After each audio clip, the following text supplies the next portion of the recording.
He's almost. You and the four Islamists. There we go.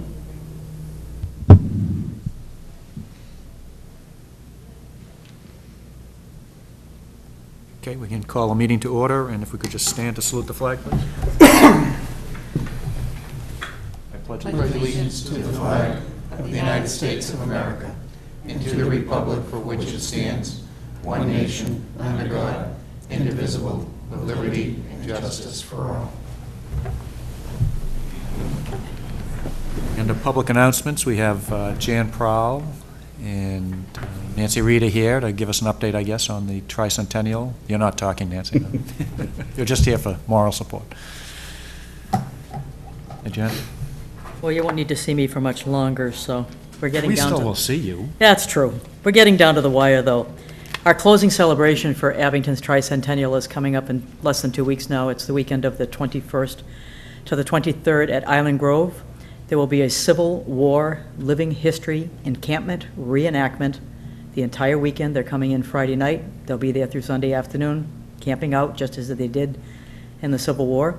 And on Saturday at noontime, we are doing a formal rededication of the Civil War Memorial Arch and Bridge at Island Grove, which is also celebrating its 100th year, built by the residents back in 1912. So that's happening on Saturday. And just really special time. I think this is perfect for us at this time, after all the good fun and the trivia and the games and the parade and the field day and everything and the fireworks, to come back to our roots in history, especially how much the Civil War means to us here in Abington. So that's the whole weekend. There'll be all kinds of activities going on. But we also have something special downstairs in the town hall, in the library, and at Bemis Drug. There are little forms that you can fill out to have a tea with Mrs. Lincoln. There is a tea room there, and in the tea room for 1 hour at 3 o'clock on Saturday afternoon, it's going to be by a lottery drawing. 16 people will be chosen to have tea with Mrs. Lincoln, and she'll talk to them and converse with them and talk to them just about anything they want. So sign up for the lottery. It doesn't cost anything. It'll take up to 2 names. That way, if a mother, daughter, senior, kid, whatever wanted to go, they could go together. And the boxes, the drawing will be sometime Saturday, the 15th, in the evening or something. We'll call the people that have been chosen, but that's for 3 o'clock on Saturday in the afternoon after the rededication. But the rededication is a very formal, time. We have reformed the Abington Town Choir that sang for the ecumenical service, so we're kind of getting together to do all that. But I think it's going to be a really, really special time. One of the big things we want to try to do that day, too, is to capture some real history and photography, and we're hoping that the cover for our new commemorative book that will be out sometime late October will be the procession of the military color guards and everything across the bridge. We're really hoping that will be the cover of the book.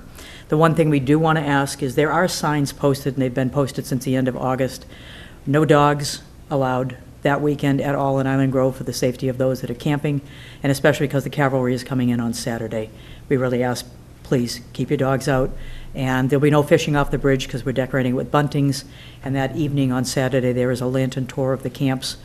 And we'll have luminaries, hopefully getting 300 glass jars. We're looking for glass jars about this, 10 inches or so, 8 inches.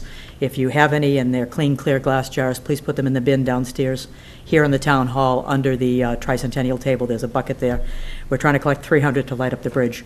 So, but the dogs are a big thing with, like I said, the people and everything there. We really ask. People have been very respectful in having talked to them over the past couple of weeks.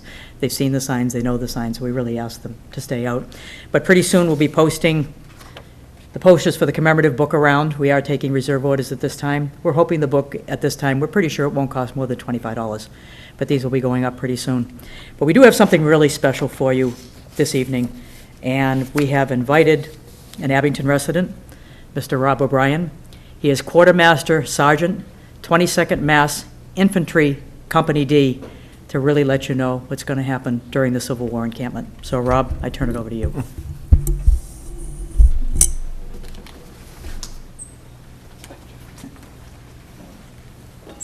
Good evening. Thank you very much for allowing me to come here to talk tonight. Like Jan said, my name is Rob O'Brien. I am the Quartermaster Sergeant of the 22nd Mass Company D. The company will be coming in on Friday night to set an encampment up at Island Grove. We have the 1st Mass Cav will also be coming. We also have Deb DeFranco, who is from Abington, who will be representing the United States Sanitary Commission. She has a massive tent and has a lot of stuff and is set up exactly the way that the Sanitary Commission would be set up outside of the camps to make sure that the camps are clean and set up the way that they should be. Her knowledge of that is incredible. The soldiers that are coming will be interacting with the public starting about, I think, 8, 9 o'clock in the morning. We will have kids drill. We will also have papers there so they can sign up. We have original forms to have them sign up so they can join. And then at 12 o'clock, we will be, at 11:30, we'll be meeting on the other side of the bridge with the different veterans group, police and fire, and some of the civil and military groups, and we will have a parade of flags that will be coming across the bridge. At that point, we will assemble along the waterfront where the podium will be, and then we will have the rededication ceremony with the committee, and then myself and Paul Brundage. We are members of the Rockland Sons of Union Veterans of the Civil War, the GAR Hall in Rockland. We'll be doing the official rededication as it has always been done. From there in the afternoon, we will be continuing talking to everybody and drilling and relaxing a little bit more because then the scary part will be over. And that will go on until 5 o'clock. The camps will then close down, and then we can kind of take care of camp, get something to eat ourselves, cook. We will be cooking on fires. We can't really close the camp down, but basically if you want to watch us cook food on a fire, that's what we'll be doing. And at 7 o'clock, we will be having what's called a candlelight tour. And probably one of the best parts of reenacting is the camps at night. When you see them lit up with the candles and the campfires and just period correct, it's absolutely an amazing sight.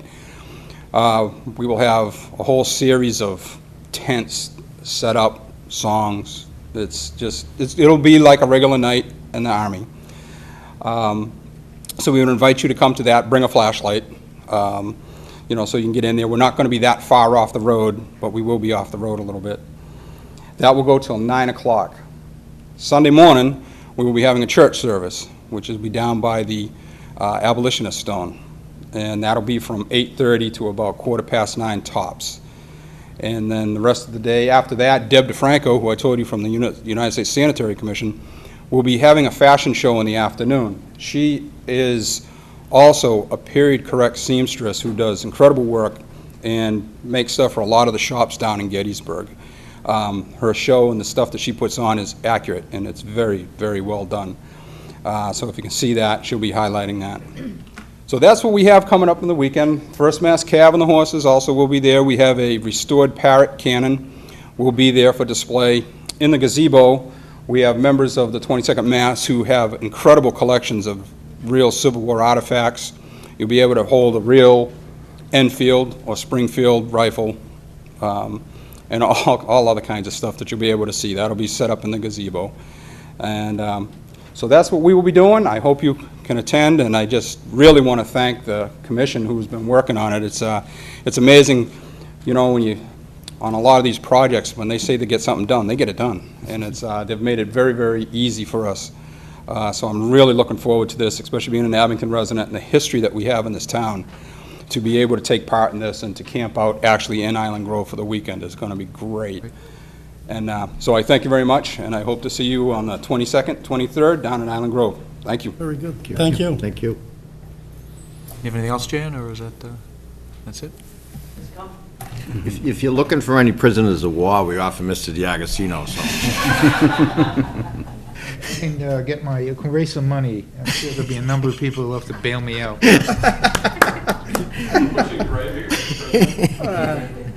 Thank you, I get a nicely buck. done. Anything else on the public announcements? Anybody have anything on the public announcements? I had two things. One, Abington Youth Soccer had their parade on Saturday and their opening day, and Mike and I both attended, and it was very successful, so congratulations to them on their opening day. And then yesterday was the Jeff Coombs Memorial Road Race, and again, that was very successful as usual. Just like to thank Christy Coombs, the Coombs Foundation, and all the volunteers who were there. I think there were close to 1,000 runners and walkers, so it was a good event.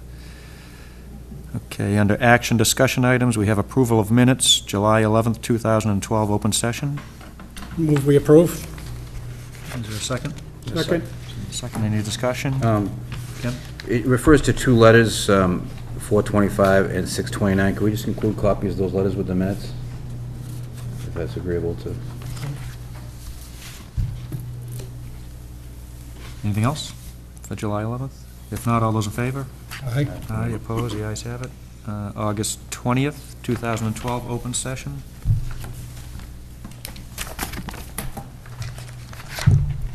Move we approve. Is there a second? Second. A second. Any discussion?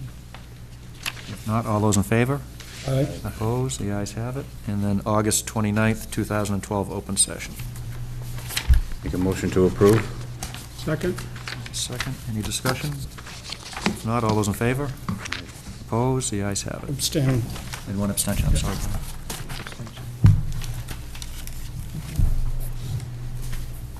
Item number 2 is to accept the resignation from the Tricentennial Committee of Doug Ulwick. And I know we had sent a letter asking Mr. Ulwick to reconsider. Did he reconsider? He did. He appreciated the letter very much, but he said he still wished to resign and asked that you accept his resignation. I move we accept it with regret and our thanks for all his work. I'll second it. Any discussion? If not, all those in favor? Aye. Opposed? It's unanimous. Number 3, extending the hours for Walmart, requesting to be open at 1:00 a.m. on the day after Thanksgiving. John? Mr. Chairman, we have sent this off to the police chief as well. He doesn't have any concerns about extending that, those hours of operation for Walmart. I think we've done it in the past. I'll make a motion to approve. Second. Any discussion? If not, all those in favor? Aye. Opposed? The ayes have it. Item number 4, request from South Shore Charter Public School in Norwell for permission for a touch-a-truck fundraiser on Sunday, May 19th, 2013, from 9:00 a.m. to 1:00 p.m. in the Town Hall parking lot. John? We have done this, I think, the last couple of years. It's a fundraiser for a charter school, the South Shore Charter Public School in Norwell. And I believe that it just requires a vote of the board to allow the use of the parking lot area for the Touch-a-Truck fundraiser for that Sunday, the May 19th date. A motion to approve. I'll second with the provision that they provide a insurance certificate naming the town as additional insured. All right, Mike? There's a motion and a second. Any discussion or any questions? If not, all those in favor? Aye. Opposed? Let's have it. Item number 5, discussion on the appointed committee handbook, which we handed out last meeting. I did get some comments back from Kevin, I got some from Tom also.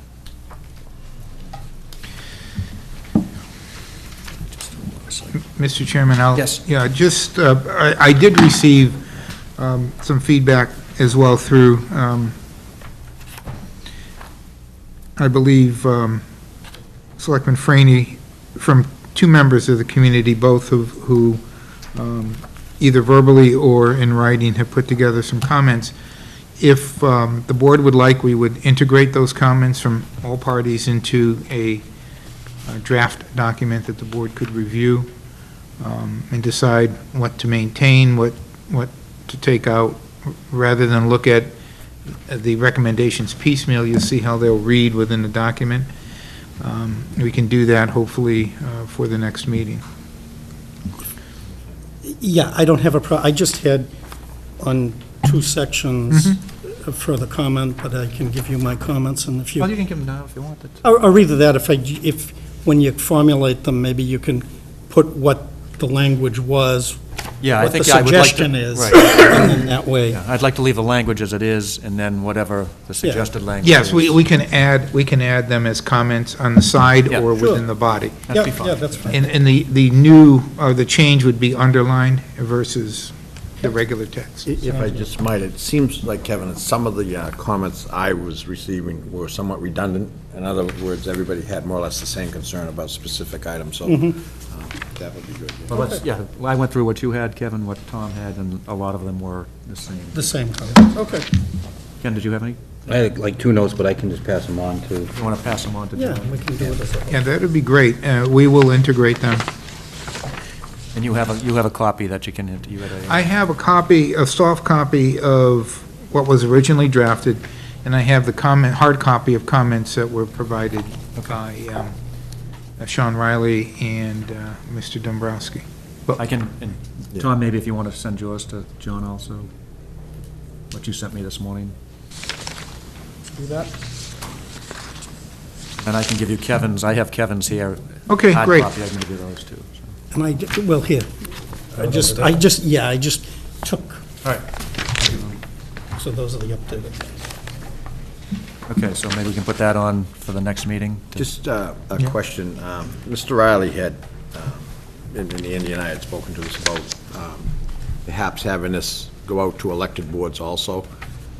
I know you had taken and sent it out to some of the appointed boards, and maybe we want to just send it to the elected boards also. Could we do that, or has that been done? I didn't see that it had been done. I can check with Nancy, but I wanted her to send it out to all boards and committees, Okay, elected as long or as that, because, yeah, appointed. that would, I believe she did do that. okay. I can check with her and If you I'll would, that's find fine. out. Just, we don't want to, have somebody feel they were left out. Yeah, I think she did do that. Pretty sure she did. Okay, so we'll put that on for the 9:24 meeting.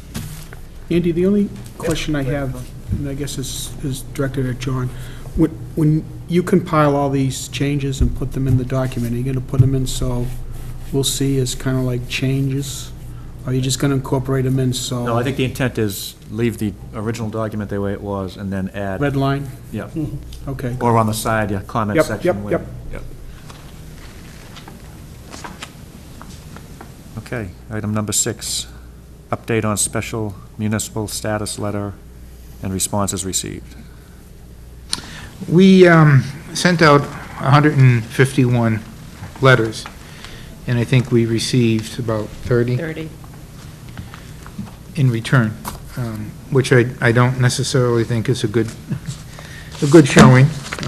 I don't know if you'd want to send out another letter to those individuals, or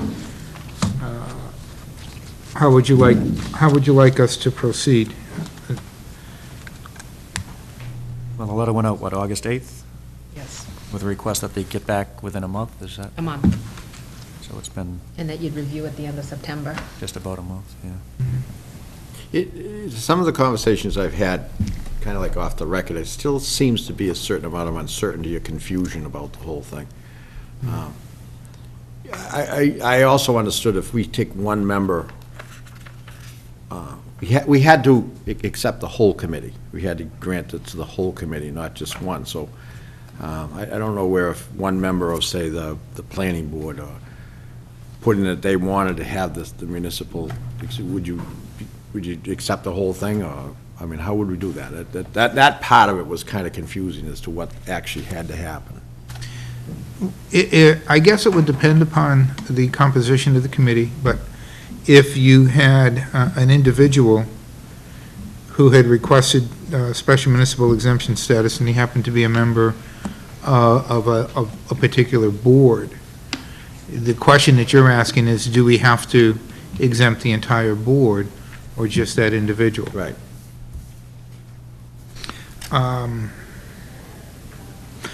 I would have to ask Lauren Goldberg to see exactly if it's the individual that can be exempt or the board. I think it would have to be, if the person is a member of a particular board, it would have to be the entire board, but, I can check that further. That's my understanding. It has to be The whole board. correct. Yeah. It is. And she was here that night and gave that presentation, and that was pretty clear that you can't just pick out one particular individual on That's the board. correct. It has to be the entire board that has to be granted the status.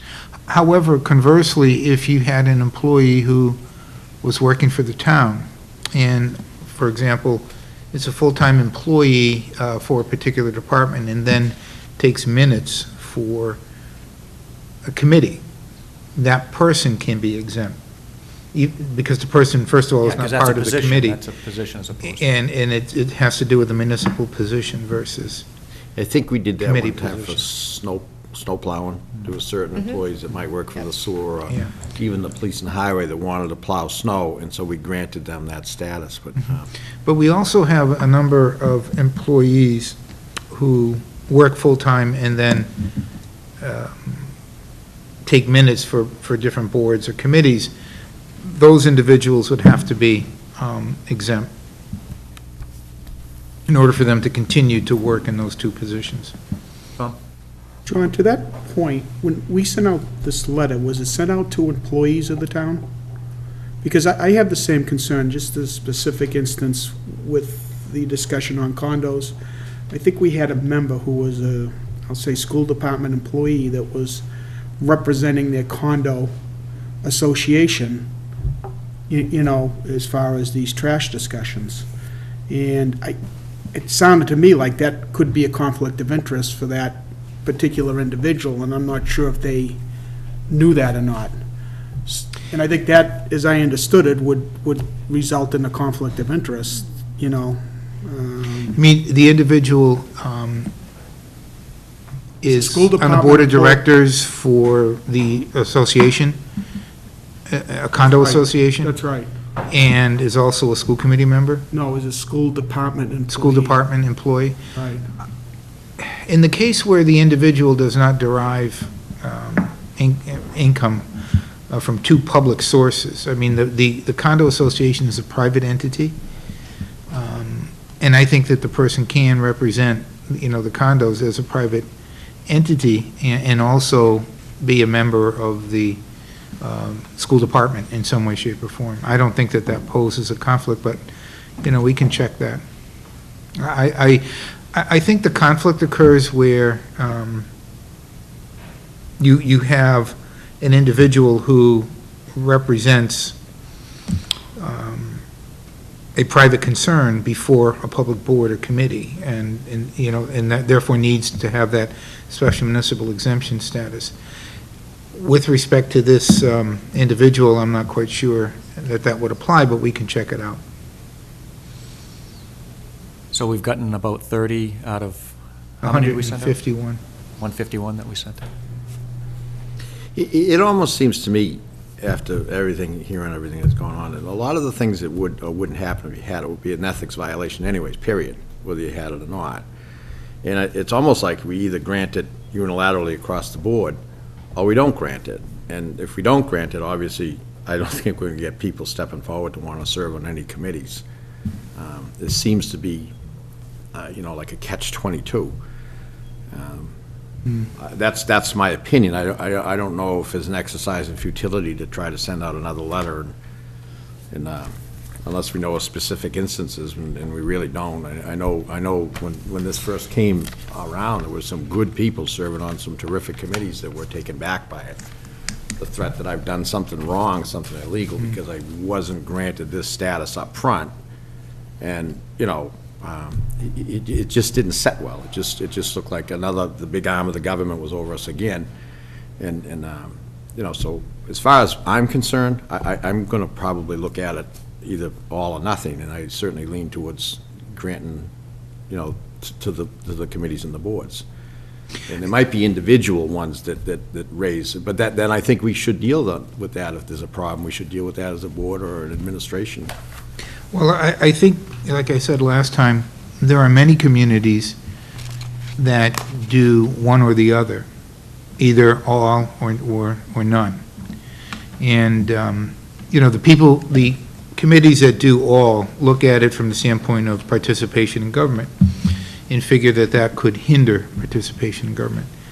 At the same time, you have other boards who want to avoid that conflict altogether and feel that it's important to preserve the character, integrity of the individual, of the committee, of the town, and not to get involved in providing special municipal exemption status unless it is derived under statute. So, Can I make a suggestion? Perhaps in like manner, what we're doing with the comments on the employee handbook. Perhaps each member of the board could take the special municipal employee list, the most current one, that was formulated, last voted on in September of 2005. After looking at the responses, your own personal knowledge, and turn in your thoughts in terms of what positions should or should not be included, and in like manner, we can compile it for the next meeting to make a determination as to where we want to go. Because I agree, I think if we try and send out yet another letter, it's just going to get so... I'm not sure that that's going to be... And I think we all understand it, we all got a handle on it, and I think it'll probably be prudent just to turn in our thoughts, and we can compile them again in like manner and vote on it at the next meeting. And I sent out to everybody last week, I would like to see us adopt some sort of a policy. I don't know if it's all or nothing. If that's the policy, that's fine, but I think the board should have a policy as to granting special municipal employee status. It shouldn't be something that just comes up every 6 or 7 years. I don't think that's a Right. very good thing for the town. So, in light of what Kevin said, if you could also take a look at that policy I sent out and any comments you have, maybe we can come back next meeting and discuss that as well. And I think one of the more positive things of our book, going out through committees and stuff like that, it does give a description of what it entails, so that's good. Okay. That's a good idea. I'm glad I thought of it. Kevin I has- did too. Kevin does have good Let's ideas. see that, just leave those horses alone. Ken? I just want to make one note, though, because, I mean, you say we have an understanding and a handle on it, but it is complicated. And Oh, it is. It's very Of course. confusing, it's very Oh, yeah. confusing, It is. and you get this letter, and I received this letter, and selectmen aren't considered special municipal employees, so why did I receive the letter? Because I'm on the historical commission. So does that mean that I can, as a historical commission member, represent, it's very confusing. You're on my list, Ken. Yes, but I mean, and I'm a member of the Lions. I don't get any income from the Lions, so if I go to the historical commission, it's just a can of worms. It's very confusing. If I work for Trukey's, if I go for the historical commission, do I represent Trukey's? It's just, It is, and it's the government or, rules and and regulations. a lot of people stop me, and they wanted to know what this letter was, and you try to explain it, and it's confusing. It really is confusing. So, I mean, I don't know if we have a handle on it, and I don't know if we ever will get a handle on it, so. I don't even know why I'm talking, but it's just very confusing, and Well, here's my recommendation. I don't think we're ever going to be able to figure it out, so. So that's why I think it's all or nothing, honestly. Well, again, we can talk about that at the next meeting, so. And that is the policy. I mean, the board can adopt that policy. Right, but again, I think there should be a policy, if it's all or Well, nothing, or if absolutely. it's... One way or another. Right, exactly, yep. Okay, so that's item number 6, so we'll take that up on the 24th also. Sorry, The Tom, go only- ahead. Yeah. The only amendment would be, I don't know, John, when you look at this, are there additional committees that have been added since 2005? And if John or Dory could go Right, through there's it 3 other and provide that to us, that would be helpful too. employees. I don't think there's a lot, but I do think there is. Yeah, I think we may have covered them, but they may not be listed here. Yeah. Because we have a more up-to-date list that we mailed from, but we'll get that information for you.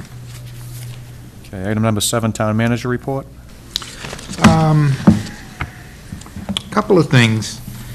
I have gone through some of the listing of financial recommendations that the committee has come up with regarding ways to generate additional revenue, and I wanted to let the board know that we, the staff, are working on providing you an update on those areas that we feel are things that we can do immediately, others that we may want to have further discussion on. The way I understand it, I wasn't at the meeting that took place, was there was some desire to ask for a Department of Revenue certificate for good standing for applicants for any licenses as part of the application process. What we can do is obviously what we are doing currently, which is to make sure that their local taxes are up to date with respect to the town. We do that, for all licenses and permits that are issued, and all licenses and permits are then given to the Collector Treasurer's office.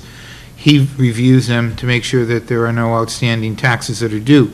And the way the statute reads is that the first, If they are behind less than a year in arrears, that the license or the license has to be issued. If it's greater than a year, then the board can request that the license be held until which time the business or the individual who's receiving the license pays those back taxes. We are exploring the website advertising. We think that's something that, may provide us with some additional information. I just wanted the board to be aware of surplus equipment. We do declare surplus equipment, and what we do now is we put it on the municipal version of eBay, so it goes out throughout the country for cars and trucks and so forth. We are on what is called MuniBid, which is a bidding process that allows anyone to bid on anything. Boston uses it. Most large cities use it. Most towns use it in Massachusetts, and we've used it with much success. We had a truck that probably, if you looked at it in hindsight, you wouldn't put 10 cents into it, but you got about $2,500 for it. If we bid it out locally, we probably would have got $200 or $300. So we're using that type of methodology to try to increase our revenue in surplus equipment. And so that's a good idea. We're going to continue to do that. I'll provide you with some information on what we're doing. And if you would like us to do more, after you get the information, we'll sit and talk about that as well. Privatizing the Island Grove Snack Bar, that's something that I would like to approach the Park and Rec Commission on, or in a letter format, to see if they're interested in doing something like that. I will talk to the chief about leasing versus purchasing of vehicles. We think that there may be some merit to that, depending upon what the term of the lease is and how much we, would have to pay. And if there's a mileage threshold, obviously that may or may not fit our ability with respect to police cruisers, who usually average in 3 or 4 year period over 100,000 miles. I guess you're going to meet with the Council on Aging regarding ways in which to promote the senior center. I think that that's a great idea as well. I know that Suzanne has that information resident in much of her material that goes out to all of the senior population in town, and so that I think obviously is a good idea as well. The people who receive trash pickup but do not pay taxes, I don't believe that we can, or we have the ability to charge a payment in lieu of tax arrangement for municipal trash collection. It would have to be everything or nothing. And we couldn't implement a pilot agreement, which is what you're talking about, for a specific service. It would have to be for all services in order for that to, to work. We have approximately 4 group homes or 5 group homes in town that do not pay taxes and receive a limited trash service collection from us. And when I say limited, either they're collecting barrels, we're collecting the barrels at curbside, or they have a dumpster for some of their larger units, and the smaller units are utilizing the barrel system that we currently have. We are in the process of putting together a map, and we hope to have it soon. We want to put a map together that shows all of the town-owned land, so you can see where the geographic location of those properties are in relationship to the tax title properties, the potential tax title properties that we have. And depending upon where those properties lie, you may want to, if you can connect open land that's publicly owned, you may want to do that and preserve it as open land, open space, versus selling off a particular piece of property. The only way you're going to really know that is to visualize it, to basically see it in the map. The assessor's office is working on putting that map together, They're working with the Collector Treasurer's Office to basically ensure that we get all of the tax title property, potential tax title property, as well as the open space property, so you can see where they fit on the map. As we're talking about the Collector Treasurer, we want to have them in on the 24th, and we'll make those arrangements. But I do want to clarify the memorandum that I had sent out, the email that I had sent out to the Board of Selectmen. We currently have approximately $500,000, which is owed in back taxes. Now, of that $500,000, approximately $250,000 of that money has been as a result of having individuals on payment plans that they have broken over time.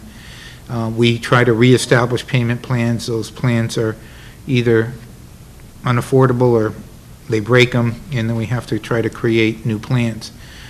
The balance of those, the balance of the $250,000 are on properties that are less than 5 years in delinquency.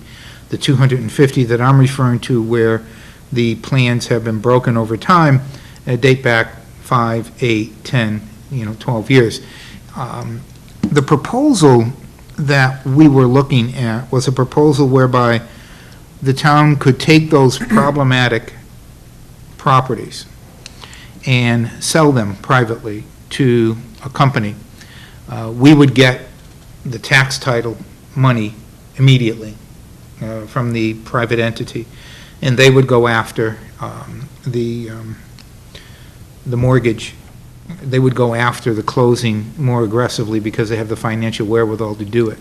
But we would not lose our tax title money. That money would come to us directly quicker than if we waited for a payment plan. It's almost like, if you look at it from a collection agency perspective, it's going to that next level for those properties that are 8 to 10 to 12 years in delinquency that we have tried to establish and have established payment plans on, but have not been able to have the individuals follow through with them. So that's what we were talking about in relationship to that. Was there any questions about that? Anyone have any questions? If you send it out to a tax title company, they're going to charge you a fee, aren't they? I mean, where are they going to make their money? We don't, well, what they do is they make their money on the interest, which is at 16%. You can't get interest out there at 16%.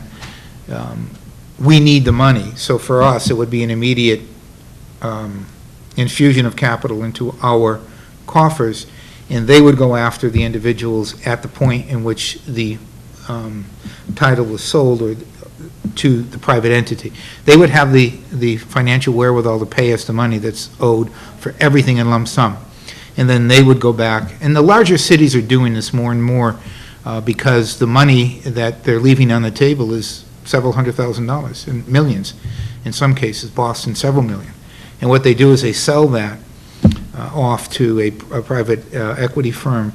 They have the equity, they pay the town or the city, and then they go after the collection. If the collection isn't made, they close on the property, and they almost guarantee their money one way or another.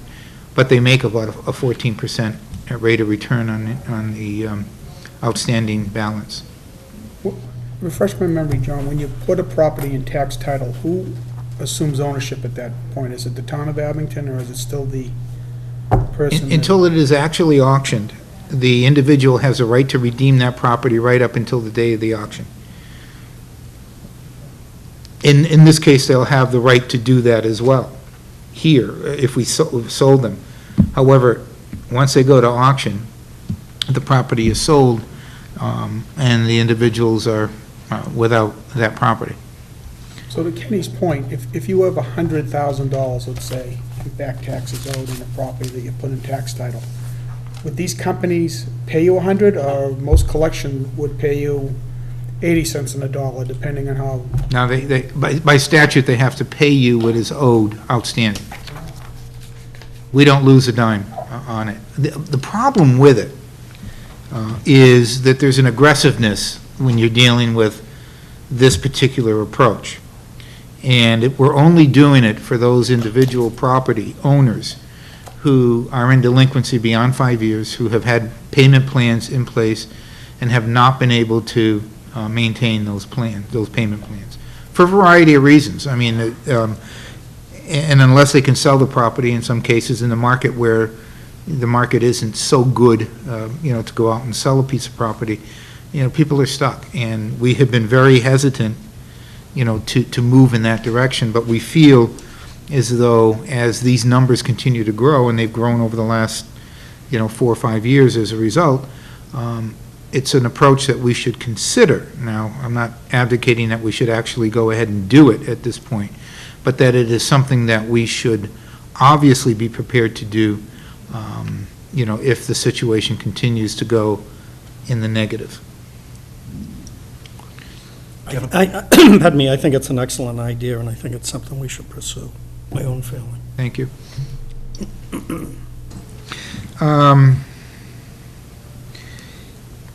I think the others are dealing primarily with, the other examples are dealing primarily with the Phoenix program and having Mr. Manning in. Is he coming in tonight, do you think? I don't believe so. His meeting's at 7, I think, so. I can bring the board up to date on the, on where we are with our tonnage numbers, and I can show you what we estimate to be our total savings if you want to do that now, or I can do it at the end of it. We can wait. Yeah, we can wait. I'd rather have somebody from the Board of Health here. And then they were going to update us as to how the progress is and complaints and that sort of Can thing. we put them on for the 24th? Yeah. That was the And idea. it could be, it doesn't have to be Bob, it could be Sharon just as well. She's probably more familiar with what's happening on a day-to-day basis. I can tell you that the complaints were, in the first week or so, week to 10 days, were significant. I think they have petered off quite a bit. We have a number of barrels that we're going from 64 to 96 gallon containers. That's working out fairly well for those individuals who obviously are aggressive recyclers and maybe have a large family. We think that the numbers are moving in the right direction. We've had, in this last month, we've had an increase in recycling and a decrease in trash tonnage, with the caveat that in the first week or two that the program was up and running, we had found out that the waste hauler with the mechanical arm was picking up couches and other bulky items at curbside.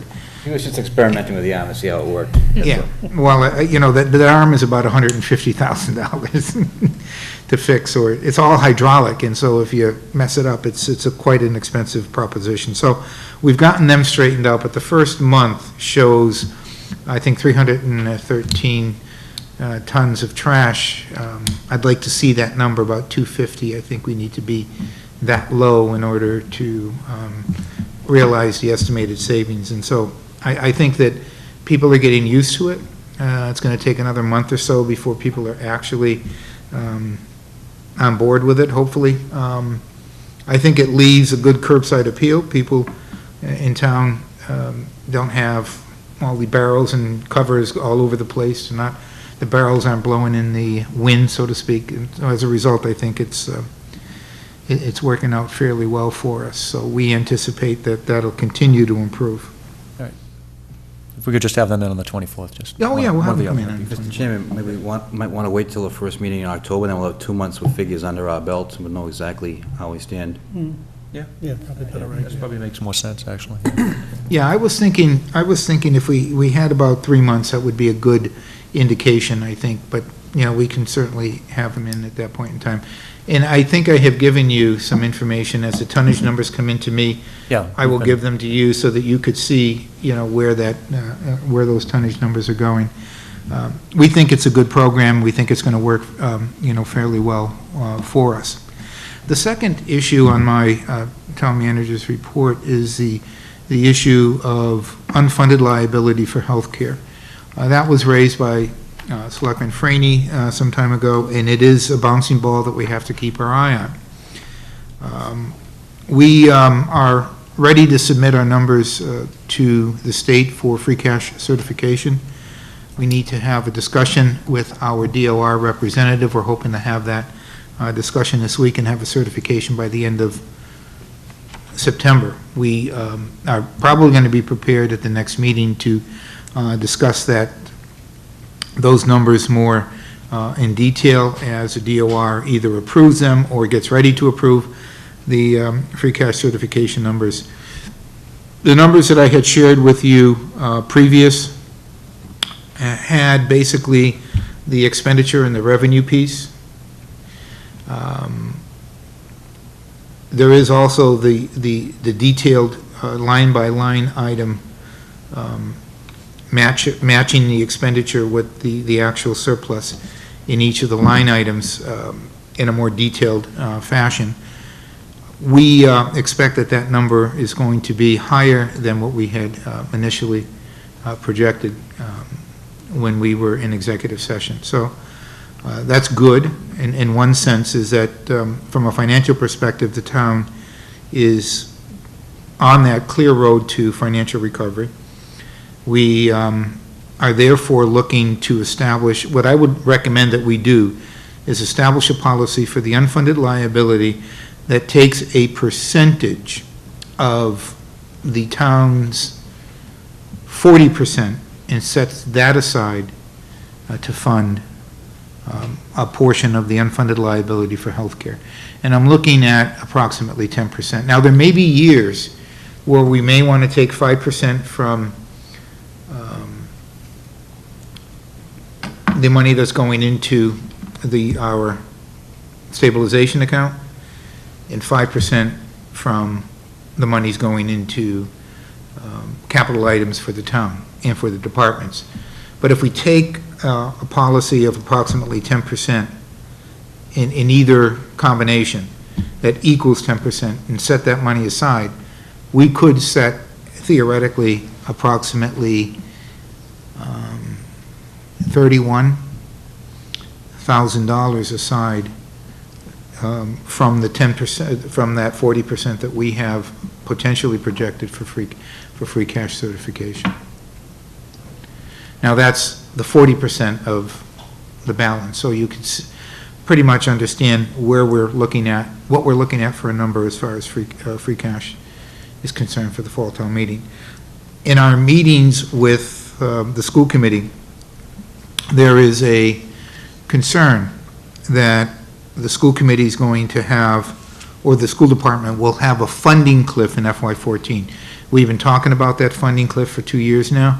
We expect that funding cliff to be approximately $370,000 to approximately $400,000. Now, as a result of that funding cliff, setting aside money into stabilization to match that funding cliff is not going to help you in future years.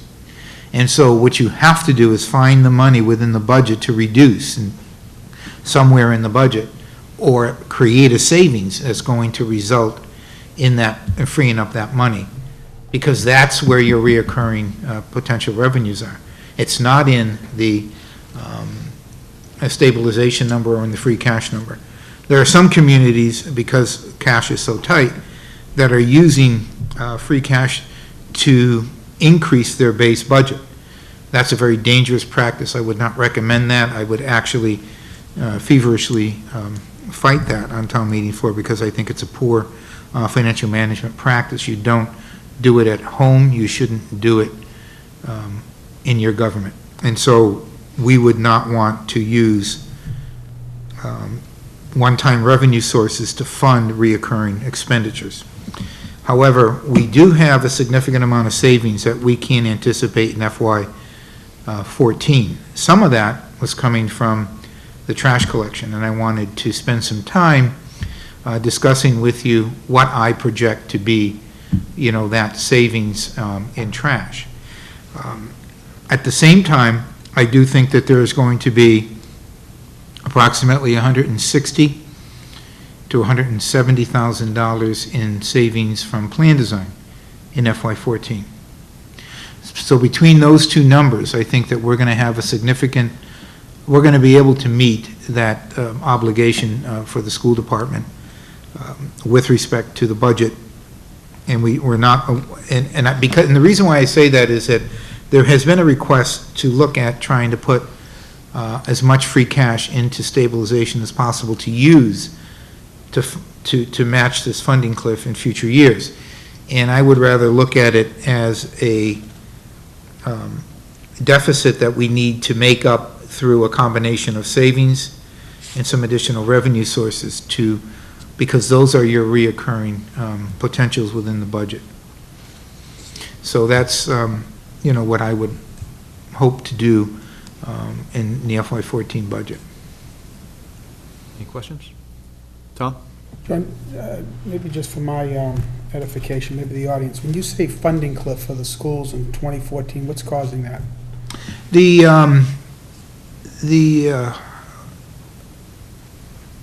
The federal stimulus monies that came down to communities to hire teachers is what's causing the greater percentage of that. There is a grant that the schools are not getting that fund a position, that position would need to be funded to maintain class sizes. So those are priorities for us as well as the schools.